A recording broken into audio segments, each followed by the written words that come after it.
ফের ক্যাম্পাসে ধর্ষণের অভিযোগ, আর এবার জোকা আইআইএম এ তরুণীকে ডেকে নির্যাতন, বয়েজ হোস্টেলে ডেকে ধর্ষণের অভিযোগ।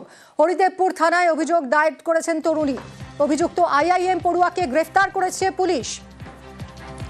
সান্নিক রয়েছে আমার সঙ্গে, আমার সহকর্মী আরো বিস্তারিত জানাবে।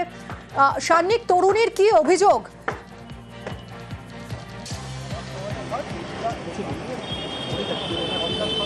দেখো, তরুণী যে অভিযোগ করেছেন তাতে একেবারে স্পষ্ট। তিনি গতকাল যখন এই ক্যাম্পাসে প্রবেশ করেন, তারপরে তিনি মূলত কাউন্সিলিংয়ের কারণে এখানে এসেছিলেন বলে তিনি জানিয়েছেন, এবং এখানে প্রবেশ করার পরে তারপরে এখানে তার এক পূর্ব পরিচিত ছিলেন যার সাথে তার মূলত সামাজিক মাধ্যমে আলাপ।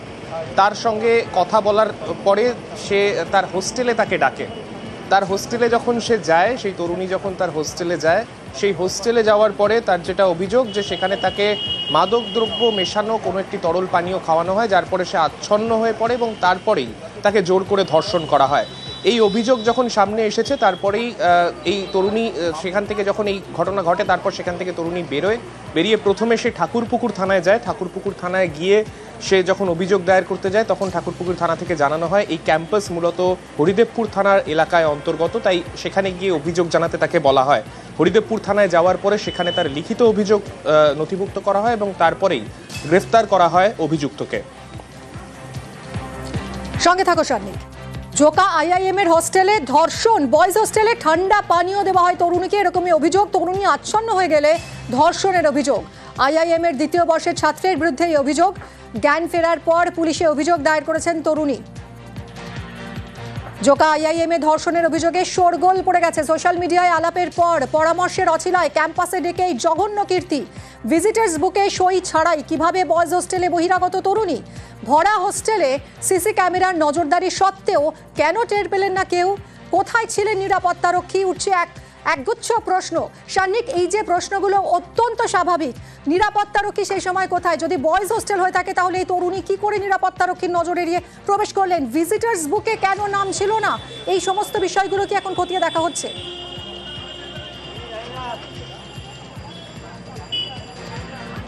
একেবারেই তাই। যেটা আমরা জানতে পেরেছি, এই ইনস্টিটিউশনের একেবারে মেন গেটে যে ভিজিটার্স এন্ট্রির যে লগবুক, সেখানে সেই তরুণী সাইন করেন, কিন্তু হোস্টেলে যাওয়ার ক্ষেত্রে হোস্টেলের যে ভিজিটার্স এন্ট্রি লগবুক, সেখানে সেই তরুণীর কোনো সাইন করানো হয়নি।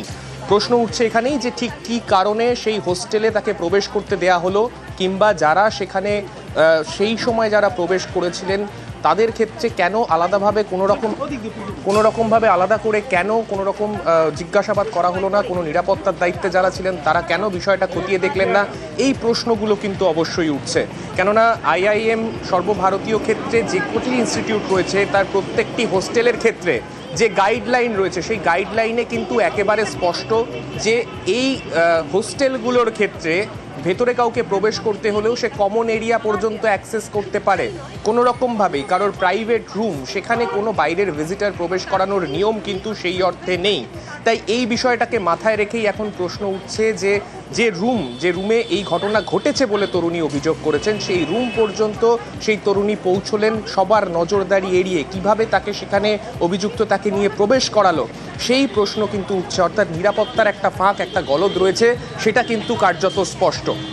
একদমই সান্নিক, এবং যেখানে কসবা ল কলেজে যে ঘটনা ঘটে গেছে তার রেশ এখনো কাটেনি, এখনো তদন্ত চলছে, কলেজগুলোকে অ্যাডভাইজারি জারি করা হয়েছে, তারপরেও এখানে আইআইএম ক্যাম্পাসে এতটা ঢিলেঢালা ছিল নিরাপত্তা। পুলিশ এখন ঠিক কোন কোন বিষয়গুলোতে নজর রাখছে?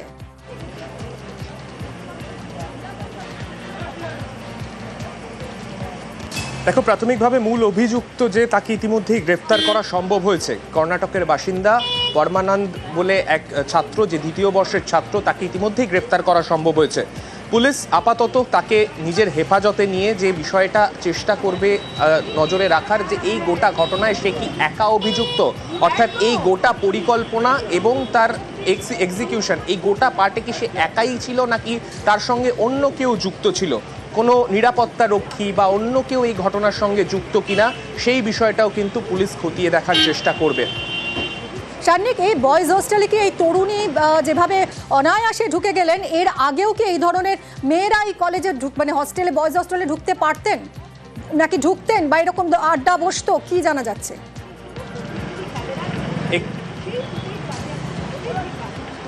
দেখো, এক্ষেত্রে তোমাকে জানিয়ে রাখবো, আইআইএম ক্যালকাটার যে হোস্টেল রয়েছে, লেক ভিউ হোস্টেল বলে পরিচিত, এই একই হোস্টেল বিল্ডিংয়ে মেল ফিমেল বোথ বোর্ডার কিন্তু সেখানে থাকেন। এই জায়গাতে যেটা এখানকার হোস্টেলের যা নিয়ম রয়েছে, সেই নিয়ম অনুযায়ী এখানে ফিমেল বোর্ডাররাও একই বিল্ডিংয়েই থাকেন, মেল বোর্ডাররাও হয়তো ফ্লোর আলাদা রয়েছে কিন্তু একই বিল্ডিংয়েই কিন্তু তারা থাকেন। সেক্ষেত্রে ওই রকম যারা ওখানকার বোর্ডার তারা বাইরের কারোর ঢোকার ক্ষেত্রে কিন্তু বেশ কিছুটা কড়াকড়ি রয়েছে। সেই কড়াকড়ি এড়িয়ে কিভাবে তারা প্রবেশ করলেন সেই বিষয়টাই কিন্তু এখন প্রশ্নচিহ্নের মুখে। আইআইএম কর্তৃপক্ষের কোনো বিবৃতি পাওয়া গেছে, কোনো বক্তব্য?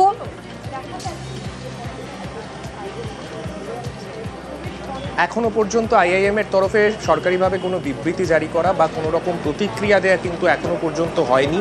আমরা সেই চেষ্টা অবশ্যই করছি, কেননা যে ঘটনা একেবারে আইআইএম ক্যালকাটা ক্যাম্পাসের ভেতরে ঘটেছে, সেই ঘটনায় আইআইএম কর্তৃপক্ষের তরফে ঠিক কী জানানো হয়, গোটা বিষয়টায় বিবৃতি জারি করে তারা কি জানান, সেই দিকে আমাদের অবশ্যই নজর থাকবে।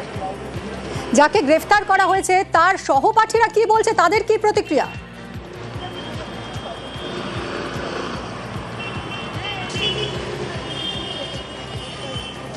এখনও তাদের কারোর সঙ্গেই কথা বলা সম্ভব হয়নি, তবে পরবর্তীতে যদি তারা কোনো প্রতিক্রিয়া দেয় অবশ্যই আমরা সেই তথ্য আমাদের দর্শকদের জন্য তুলে ধরব। শানিক, তুমি তো নজর রাখছো, তোমার থেকে আরো আপডেট আমরা নিতে থাকবো। ফের ক্যাম্পাসে ধর্ষণের অভিযোগ উঠলো, এবার জোকা আইআইএমে তরুণীকে ডেকে নির্যাতনের অভিযোগ, বয়েজ হোস্টেলে ডেকে ধর্ষণের অভিযোগ। হরিদেবপুর থানায় অভিযোগ দায়ের ওই তরুণীর। অভিযুক্ত আইআইএম পড়ুয়াকে গ্রেফতার করেছে পুলিশ। দেখা হচ্ছে যে ওই পড়ুয়া একাই নাকি তার সঙ্গে আরও কেউ যুক্ত ছিল, এবং এই ধর্ষণের ঘটনায় অভিযোগে বয়েজ হোস্টেলে ঠান্ডা পানীয় দেওয়া হয়েছিল। তার আগে ওই তরুণীকে এরকমই অভিযোগ করেছেন তরুণী। তিনি আচ্ছন্ন হয়ে পড়েন এবং তারপরই তাকে ধর্ষণ করা হয় বলে অভিযোগ দায়ের করেছেন তিনি। পুরো চেয়ারম্যানের নাম করে প্রতারণার চেষ্টা, দুজনকে গ্রেফতার করল খড়দা থানা। হোয়াটসঅ্যাপ কলে প্রতারণার চেষ্টা, থানায় পানিহাটি পুরো চেয়ারম্যানের অভিযোগ দায়ের। কথা বলবো সুবীরের সঙ্গে। সুবীর, পানিহাটির পুরো চেয়ারম্যান কি অভিযোগ করছেন, তার নাম করে কিভাবে প্রতারণা করা হয়েছে?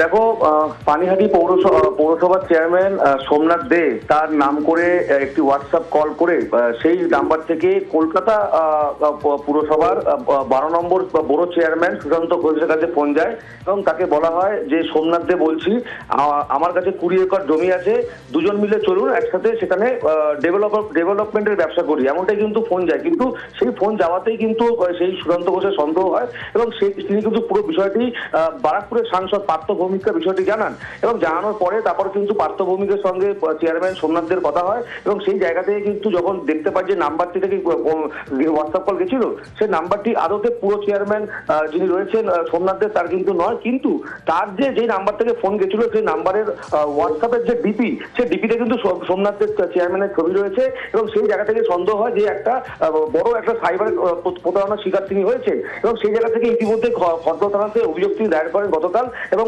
খড়দা থানাতে অভিযোগ দায়ের করার পরে গতকাল রাত্রিবেলা গোপন অভিযান চালায় খড়দা থানার বিশেষ একটি টিম এবং তাদের জানিয়ে রাখি এই ঘটনায় তদন্তে নেমে দত্তপুকুর এলাকা থেকে, দত্তপুকুর নেতাজি পল্লী এলাকা থেকে শুভজিৎ রায় ও বিক্রম রায় নামে দুজনকে অভিযুক্তকে কিন্তু খড়দা থানা পুলিশ গ্রেপ্তার করেছে এবং তাদেরকে জিজ্ঞাসাবাদ করা হচ্ছে যে কারা এই ধরনের ঘটনা করতে বললো বা কেন তারা এই ঘটনা করলেন এবং এদের সঙ্গে কোন কোন চক্র পান্ডা জড়িত আছে ওটা ঘটনা শুরু করেছে।